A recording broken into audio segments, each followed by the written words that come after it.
Hi friends, magandang araw po. Gusto kong ibahagi sa inyo ngayon ang mga sinasabi ng banal na kasulatan kung paanong tayo ay magtatagumpay sa lakbaying Kristiyano.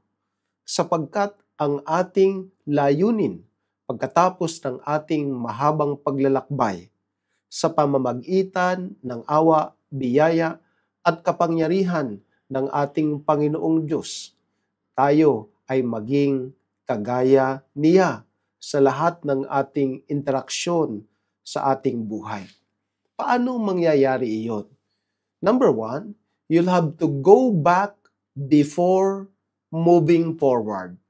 Sa Luke 24, verses 49 onwards hanggang verse 53, ay ang Panginoong Hesukristo ay pabalik na sa langit. At ang sabi niya, I am going to send you what my Father has promised, but stay in the city until you have been clothed with power from on high. Samantalang lubos nang napagtanto ng mga alagad na ang kanilang Panginoong Hesus ay nabuhay ngang muli at ito ay hindi pangkaraniwang balita.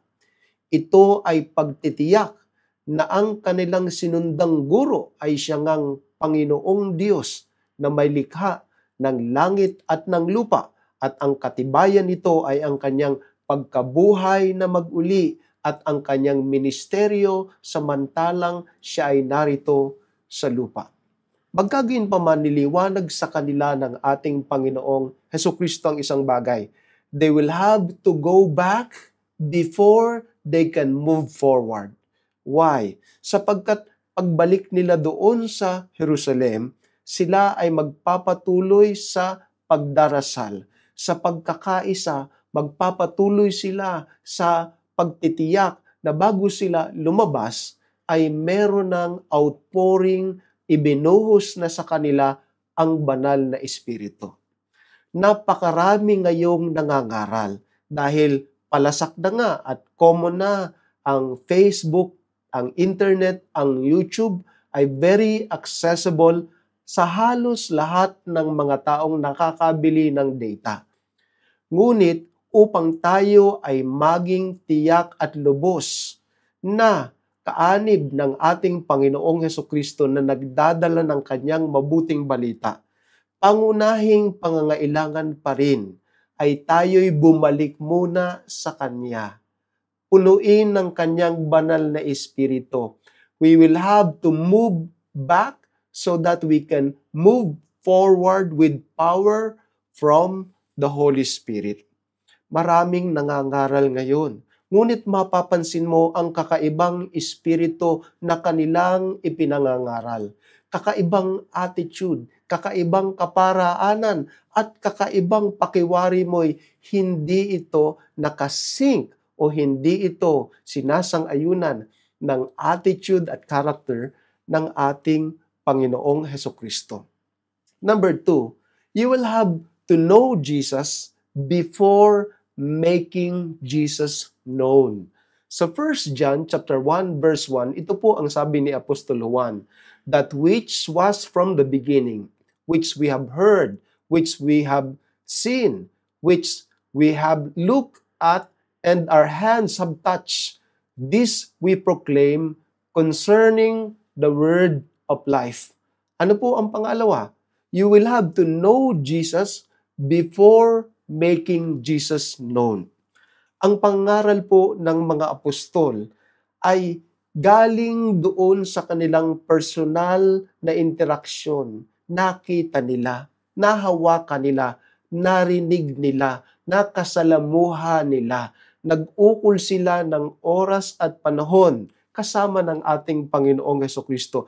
At yung Panginoong Hesukristo na kanilang nakasama, nakita at napakinggan ang kanila ngayong ipinapangaral.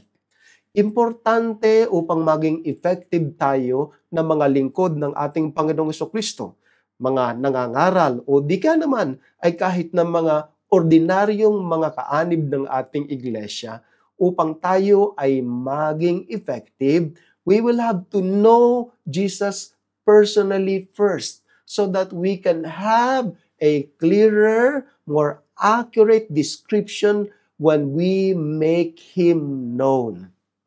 Number 3 ay you will have to look to Jesus before you can look like Jesus.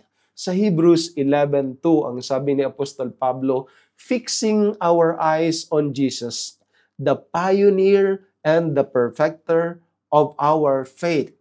Sabi naman ni Pablo sa 2 Corinthians 3:18, but we all, with open face, beholding as in a glass, the glory of the Lord are changed into the same image from glory to glory, even as by the Spirit of the Lord. How do we become looking like Jesus?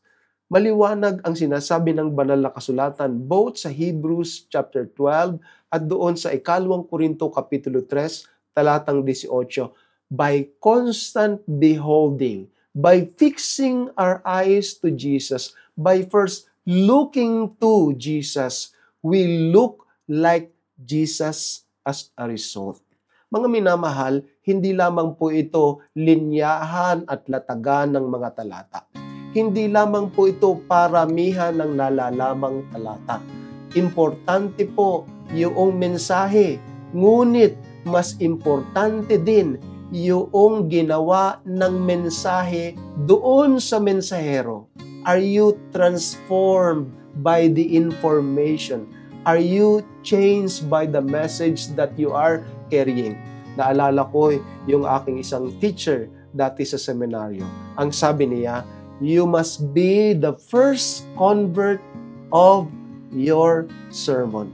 Paano mangyayari ngayon? You will have to go back before you move forward.